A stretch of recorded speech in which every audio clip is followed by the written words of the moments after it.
In the late 1960s, a shadow fell over Northern California, where a mysterious figure struck fear into the hearts of many. The Zodiac Killer, as he would come to be known, was a master of disguise and deception, taunting authorities and the public alike with cryptic letters and chilling phone calls. This is the story of a cold case that haunted the state, a tale of terror that still lingers in the minds of those who remember. It all began on December 20th, 1968, when high school students Betty Lou Johnson and David Faraday went out for a date. On a quiet moonlit road near Vallejo, they parked their car, oblivious to the danger lurking nearby. Suddenly, a figure approached, and in moments their lives were cut short. This horrific crime would be the first known attack attributed to the Zodiac. As the investigation unfolded, police found a chilling message from the killer. The Zodiac sent letters to local newspapers, boasting of his crimes and including a cipher that taunted readers to decode his secrets. The cryptic symbols were mesmerizing, a puzzle that drew the public into the killer's twisted game. In the months that followed, the Zodiac struck again. On July 4th, 1969, Darlene Ferrin and Michael Magoo were parked at a remote spot in Napa. As they enjoyed their evening, a car pulled up beside them. The driver, masked and menacing, approached with a flashlight. A barrage of gunfire erupted, and in the chaos, Darlene was killed.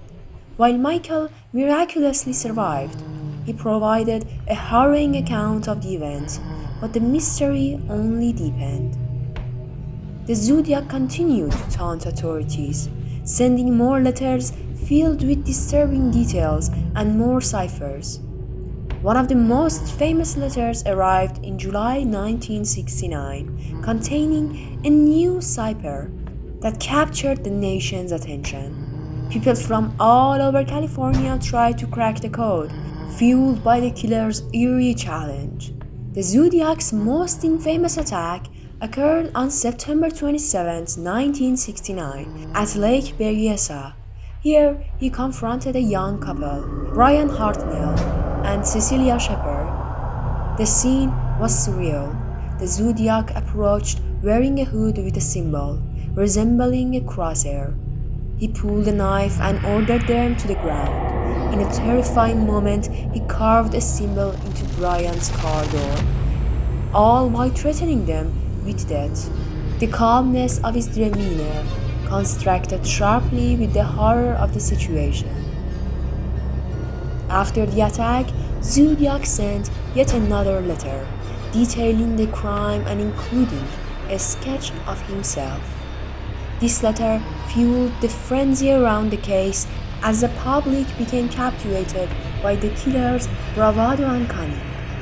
As police scrambled to make sense of the chaos, the Zodiac slipped further into the shadows. Despite extensive investigations and public appeals, leads dwindled.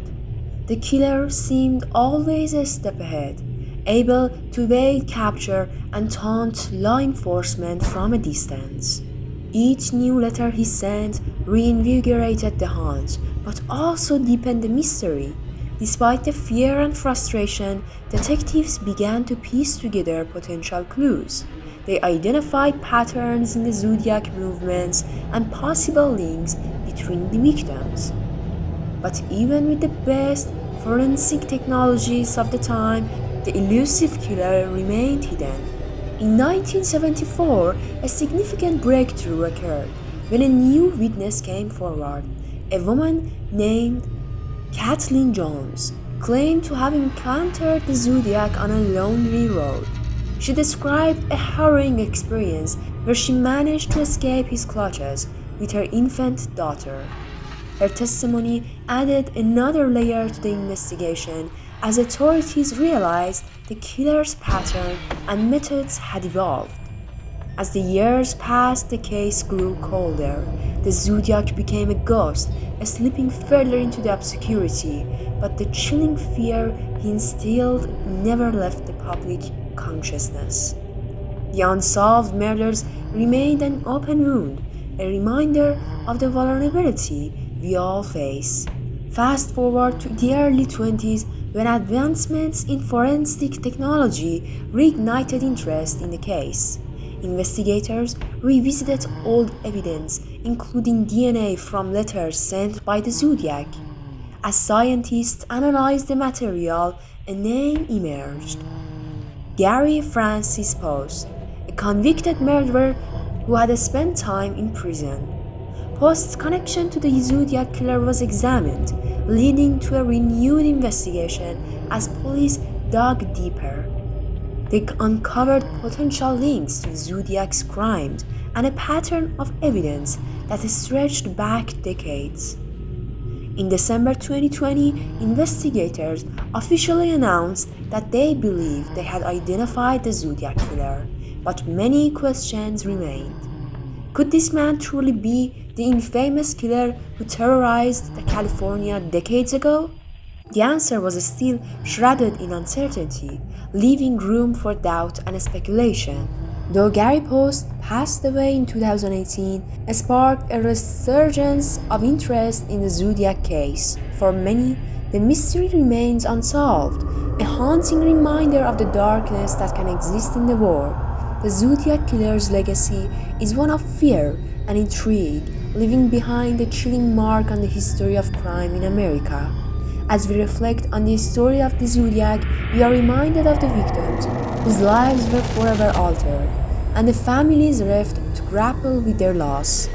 The unmasking of the Zodiac Killer may bring closure to some, but the fear he instilled continues to resonate, a ghostly echo of a cold case that terrified California.